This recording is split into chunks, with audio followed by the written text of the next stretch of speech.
Welcome to the channel. हमारी रोज़मर्रा ज़िंदगी में कुछ जुमले ऐसे होते हैं जो हम बार बार बोलते हैं और सुनते भी हैं। और ये छोटे छोटे जुमले बहुत अहम भी होते हैं।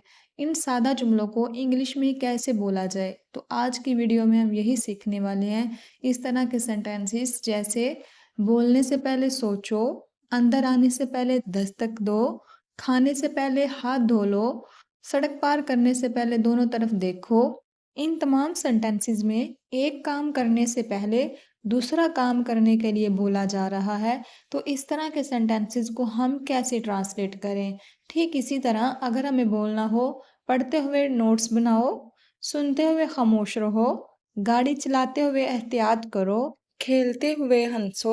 तो इन तमाम सेंटेंसेस में एक काम के साथ दूसरा काम करने के लिए बोला जा रहा है, यानी एक वक्त में दो कामों को करने के लिए बोला जा रहा है। तो इस तरह के सेंटेंसेस को हम कैसे ट्रांसलेट करें? ठीक इसी तरह अगर हमें बोलना हो, काम करने के बाद आराम करो, पढ़ाई करने के बाद सो जाओ, खाना पकाने के बाद सफाई करो, सुनने के बाद नोट्स लिखो। तो इस तरह के सेंटेंसेस को हम कैसे ट्रांसलेट करें, यानी एक काम करने के बाद दूसरा काम करो। तो सबसे पहले हम बात कर लेते हैं एक काम करने से पहले दूसरा काम करने की। इस तरह के सेंटेंसेस को ट्रांसलेट करने के लिए सबसे पहले यूज़ करेंगे वर्ब का, प्लस हमारा बिफोर आ जाएगा। बिफोर के साथ हम फिर वर्ब लिखेंगे, लेकिन इस वर्ब के साथ हम आईएनजी भी यूज़ करेंगे। अब इसमें समझने वाली बात ये है कि कौन से वर्ब के साथ हमने आईएनजी यूज़ करना है और कौन सा वर्ब हमने सिंपल लिखना है। देखिए, सेंटेंस है हमारा बोलने से पहले सोचो। अब बोलना भी एक वर्ब है और सोचना भी। सबसे पहला वर्ब है हमारा सोचना, इसको हम पहले लिखेंगे।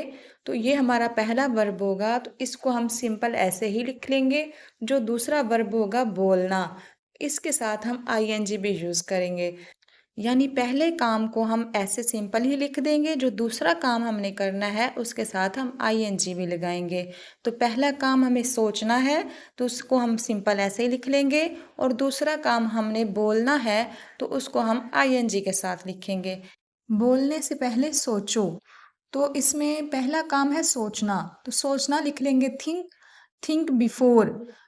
नेक्स्ट हमने कौन सा करना है, बोलने का काम, तो बोलने वाले काम के लिए हम आईएनजी भी यूज़ करेंगे। तो स्पीक को बना देंगे स्पीकिंग। बोलने से पहले सोचो, थिंक बिफोर स्पीकिंग। सोने से पहले दुआ करो, तो दुआ करो पहले काम करना है हमने, तो इसके लिए लिख लेंगे प्रे बिफोर। प्रे बिफोर आ जाएगा। और सोने के लिए हम लिखेंगे स्लीप, तो इसके साथ आईएनजी भी यूज़ हो जाएगा। तो इस तरह हमारा ये सेंटेंस बनेगा, सोने से पहले दुआ करो, प्रे बिफोर स्लीपिंग। अंदर आने से पहले दस्तक दो, दस्तक दो हम पहले लिख लेंगे नोक बिफोर। अंदर आने से एंटरिंग, अंदर आने से पहले दस्तक दो, नोक बिफोर एंटरिंग। बाहर जाने से पहले जूते पहनो, wear shoes before going out. नाश्ता करने से पहले दांत साफ करो, brush your teeth before breakfast. नाश्ता करने से पहले दांत साफ करो। इसी तरह अगर हमें बोलना हो, सड़क पार करने से पहले दोनों तरफ देखो, look both ways before crossing the road. Look both ways before crossing the road. इसी तरह अगर हमें बोलना हो, वर्जिश करने से पहले वार्म अप करो। वर्जिश करने से पहले वार्म अप करो। तो इस सेंटेंस को आप ट्रांसलेट कीजिएगा। अब हम बात करते हैं एक काम करते हुए दूसरा काम करने की, यानी एक वक्त में दो कामों को एक साथ करना। तो इस तरह के सेंटेंसेस को हम इंग्लिश में कैसे ट्रांसलेट करें? तो इस तरह के सेंटेंसेस के लिए सबसे पहले यूज़ करेंगे वर्ब का, प्लस हम इसमें यूज़ करेंगे वाइल। वाइल का मतलब होता है एक साथ दो काम करना एक ही वक्त में। प्लस हम वर्ब लिखेंगे और इस वर्ब के साथ हम आईएनजी भी यूज़ करेंगे। अब यहाँ भी सेम वही तरीका है कि पहले काम को हम सिंपल लिख लेंगे और दूसरे वाले काम के साथ हम आईएनजी यूज़ करेंगे। जैसे खाते हुए सुनो, तो इसमें सुनो जो है ये हमारा पहला काम है, वर्ब है, तो इसको हम सिंपल फर्स्ट फॉर्म में लिख देंगे लिसन। प्लस हम वाइल लिखेंगे, प्लस हम जो वर्ब आएगा उसके साथ अब आईएनजी भी यूज़ करेंगे। तो इसमें सेकंड वर्ब है खाना, तो खाते के लिए लिख लेंगे ईट। साथ आईएनजी यूज हो जाएगा तो आ जाएगा ईटिंग, खाते हुए सुनो, लिसन वाइल ईटिंग। इसी तरह गाड़ी चलाते हुए एहतियात करो, एहतियात करो पहले लिख लेंगे be careful, plus while use कर देंगे, बी केयरफुल वाइल। गाड़ी चलाने के लिए हम यूज करेंगे ड्राइव का, तो ड्राइव के साथ आईएनजी यूज हो जाएगा तो ड्राइविंग बन जाएगा। Be careful while driving the car, be careful while driving the car. बात करते हुए मुस्कुराओ, स्माइल वाइल टॉकिंग, बात करते हुए मुस्कुराओ, स्माइल वाइल टॉकिंग। पढ़ते हुए नोट्स बनाओ, टेक नोट्स वाइल स्टडिंग। खेलते हुए हंसो, लाफ वाइल प्लेइंग। सुनते हुए खामोश रहो, stay quiet while listening, stay quiet while listening. हुए खामोश रहो, stay quiet while listening, stay quiet while listening. सड़क पार करते हुए ख्याल रखो। इस सेंटेंस को आप ट्रांसलेट कीजिएगा।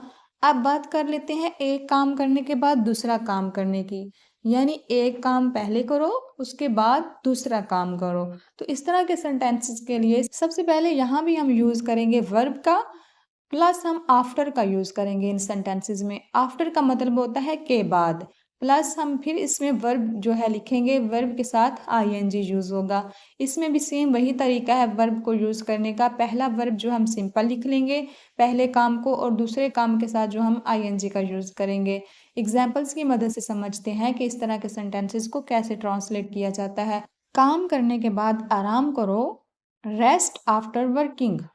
आराम करो, इसको हमने पहले लिख लिया रेस्ट, फिर हमने आफ्टर का यूज किया। काम करने के लिए हमने यूज किया वर्क, वर्क के साथ आईएनजी यूज हुआ तो वर्किंग बन गया। काम करने के बाद आराम करो, रेस्ट आफ्टर वर्किंग। मदद मिलने के बाद शुक्रिया अदा करो, तो शुक्रिया अदा के लिए हम लिख लेंगे से थैंक्स, फिर हम आफ्टर का यूज करेंगे। मदद मिलने के लिए हम लिखेंगे रिसीविंग हेल्प, रिसीव के साथ आईएनजी यूज कर देंगे तो रिसीविंग बन जाएगा। मदद मिलने के बाद शुक्रिया अदा करो, से थैंक्स आफ्टर रिसीविंग हेल्प। उस्ताद से मिलने के बाद घर जाओ, go home after meeting the teacher. उस्ताद से मिलने के बाद घर जाओ, go home after meeting the teacher. खाने के बाद हाथ धो, wash hands after eating, wash hands after eating. I hope आज की वीडियो भी आपको अच्छी लगी होगी। ये लास्ट वाला सेंटेंस आप ट्रांसलेट कीजिएगा, खाना पकाने के बाद सफाई करो। अगर तो आपने वीडियो को कंप्लीट वॉच किया तो आप इजीली इस सेंटेंस को ट्रांसलेट कर लेंगे। अगर वीडियो अच्छी लगी है तो वीडियो को लाइक कर दें, और चैनल पर न्यू आए हैं तो चैनल को सब्सक्राइब कर लें ताकि हर न्यू आने वाली वीडियो का नोटिफिकेशन आपको मिल सके। मिलते हैं नेक्स्ट वीडियो में। Thanks for watching.